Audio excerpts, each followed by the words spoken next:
مروان يرحب فيك عبر صحيفة كل الاتحادين نت سبورت. سلة الأحلام في الصدارة، بماذا تعد جمهور الاتحاد؟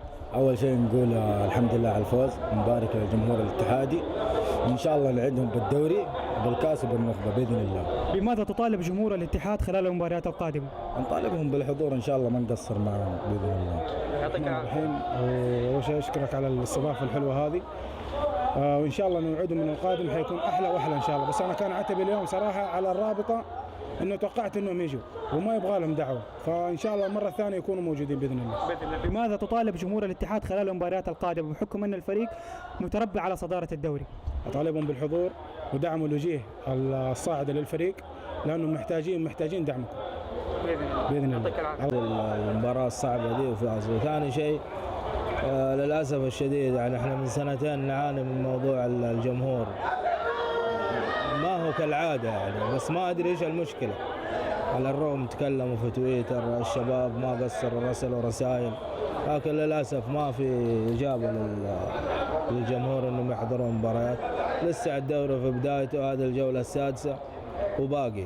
هل لعدم وجود منافسة للاتحاد ضمن جمهور الاتحاد تحقيق الدوري ولذلك لم يحضروا؟ والله لسه الدوري في بدايته، احنا لعبتنا هذه صعبة شوية، ما هي زي أي لعبة يعني. ممكن في لحظات زي ما شفت اليوم طول المباراة متقدمين، في آخر 3 دقائق المباراة انقلبت، وكانت يعني في آخر لحظة ممكن تنسرق منك المباراة، لكن الحمد لله إنه فزنا. ثاني شيء الدوري في بدايته، عندك النصر طبعا أول سنة طالع أموره تمام ما شاء الله، راح أخذ بطولة في الشارقة وجاي جاهز، أحد جاهزين، الوحدة في تلخبطات في الدوري. الله يعافيك. منور الله يبارك فيك. في حاجات كثيرة ما ندري إيش المفاجآت يعني. ممكن الدوري دحين حيتوقف قريبا عشان البطولة حق القوات المسلحة، فبعد ما ندري إيش يصير.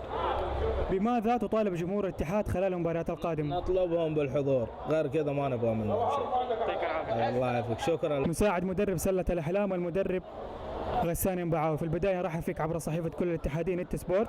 سلة الأحلام في الصدارة، بماذا تعد جمهور الاتحاد؟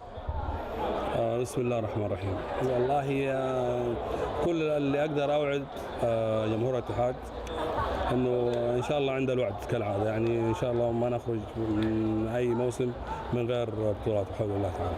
وبماذا تطالب جمهور الاتحاد خلال المباريات القادمه؟ طبعا دعوه مفتوحه جمهور الاتحاد. اليوم انا فرحت صراحه انه عاد جمهور الاتحاد الى الصاله الخضراء، فانا ابغاهم اكثر ان شاء الله. سبب عزوف الجماهير هل لعدم وجود منافس قوي للاتحاد؟ والله مو حكايه ما في منافس قوي، ولكن اعتقد انه الاعلام مقصر كان في هذه الناحيه، لانه اصلا لا الصحف المقروءه ولا المسموعه اصبحت تنزل اخبار عن السله بصفه عامه، دوري السله والموسم بصفه عامه ما في. لو تفتح اي جريده يدوب اخبار صغيره. يعطيك العافيه كابتن. اوكي شكرا حبيبي. جابر الكعبي، في البدايه رحب فيك عبر صحيفه كل الاتحادين نت سبورت. سله الاحلام في الصداره، بماذا تعد جمهور الاتحاد؟ بسم الله الرحمن الرحيم.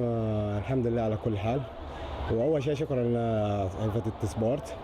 ثاني شيء الحمد لله ان احنا وفقنا وفزنا في المباراه، لانها كانت صعبه علينا شويه، وقدرنا انه نركز في نهايه المباراه وحققنا الفوز، وهذا اقل شيء طبعا نقدمه لجمهور الاتحاد اللي هم واثقين فينا، وان شاء الله احنا كمان نثق في جمهورنا ان شاء الله يحضر لنا كل مباراه تكون في جده يدعمنا ويساندنا كما السابق، وان شاء الله نعدهم في المباريات القادمه ان نكون افضل من المباراه ان شاء الله. بماذا تطالب جمهور الاتحاد خلال المباريات القادمه؟